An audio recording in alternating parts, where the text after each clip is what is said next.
Hello मारी channel में तमारू स्वागत है। आज बनावीशुं काठियावाड़नुं खूब ज फेमस गुवार ढोकलीनुं शाक। तो चलो रेसिपी शुरू करिए। रेसिपी पसंद आवे तो वीडियो लाइक और चेनल ने सब्सक्राइब करवानुं ना भूलता। तो गुवार ढोकलीनुं शाक बनाववा माटे मैं गुवारने धोई साफ करीने सुधारी दीधो छे। हवे सौप्रथम आपणे एनो वघार करी लईए।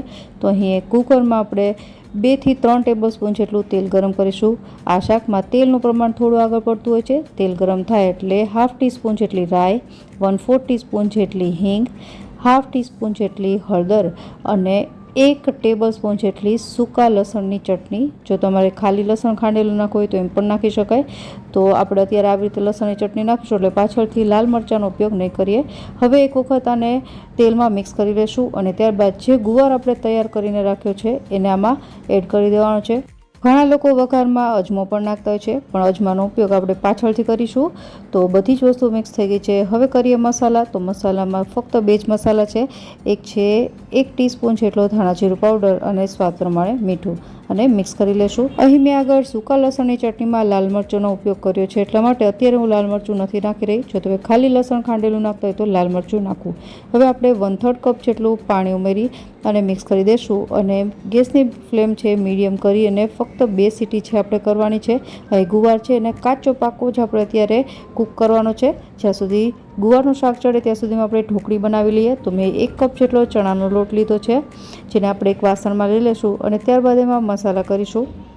તો મસાલામાં 1/2 ટીસ્પૂન જેટલી હળદર, 1/2 ટીસ્પૂન જેટલું લાલ કશ્મીરી મરચું, સ્વાદ પ્રમાણે મીઠું, 1 ટીસ્પૂન જેટલું તેલ, 1 ટીસ્પૂન જેટલા લીંબુનો રસ, મેં અડધા લીંબુનો રસ કાઢ્યો છે અને ત્યારબાદ ચણાનો લોટ છે પચવામાં થોડો ભારે હોય છે એટલે આપણે અહીં 1/4 ટીસ્પૂન જેટલો અજમો એડ કરીશું અને આ બધી વસ્તુને સારી રીતે મિક્સ કર્યા બાદ હવે આપણે થોડું થોડું પાણી એડ કરતા જઈને ઢોકળીનું બેટર બનાવી લઈશું। તો જે કપથી મેં બેસન લીધો છે એ જ કપથી આપણે પાણી લઈશું અને હું તમને બતાવું તો અહીં 1 કપ સામે 1/4 થી થોડું વધારે પાણીની જરૂર પડે છે। તો થોડું થોડું પાણી એડ કરતા જઈને આપણે આ ટાઈપનું બેટર છે બનાવી લીધું છે।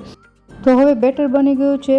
હવે એડ કરીશું આમાં આપણે 1/4 ટીસ્પૂન જેટલો બેકિંગ સોડા અથવા તો ખાવાનો જે સોડા આવે છે અને એને 1 થી 2 મિનિટ માટે સારી રીતે ફેટી લેશું।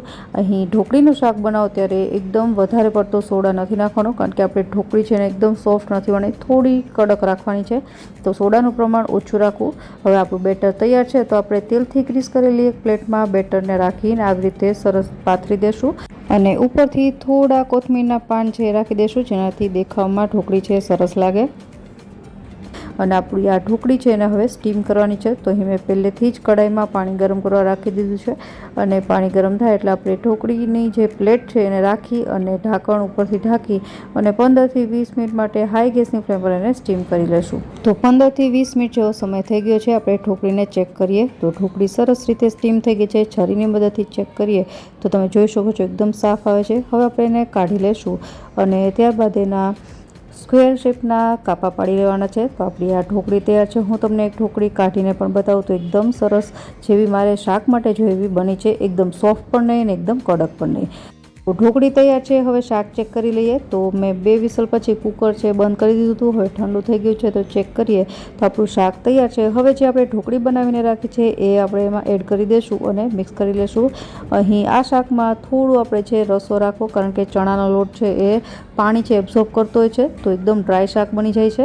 એટલે હવે તમે જોઈ શકો છો મિક્સ કર્યા બાદ ફરીથી આપણે ગેસ પર એને 5 મિનિટ માટે પકવવાનું છે, જેનાથી જે ઢોકળીમાં છે બધા મસાલા છે અને તેલ છે એ બધી વસ્તુ છે સરસ રીતે મિક્સ થઈ જાય। તો ફરીથી મેં થોડું પાણી નાખી દીધું છે અને લો ગેસની ફ્લેમ પર એને 5 મિનિટ માટે આપણે પકાવી લેશું અને ત્યારબાદ જે તમે જોઈ શકો છો કે આપણું શાક તૈયાર થઈ જાય એટલે ગેસ બંધ કરી કુકરનું ઢાંકણ બંધ કરી દેવાનું અને 5 મિનિટ માટે એમને રાખી દેશું અને ત્યારબાદ એને ગરમા ગરમ રોટલી સાથે સર્વ કરીશું। બાજરાના રોટલા સાથે પણ આ શાક સર્વ થતું હોય છે। તો આપણું આ કાઠિયાવાડી સ્ટાઇલનું ગુવાર ઢોકળીનું શાક તૈયાર છે। આશા રાખું રેસીપી જરૂરથી પસંદ આવી હશે। ફરી મળીએ નવી રેસીપી સાથે, ત્યાં સુધી બાય બાય।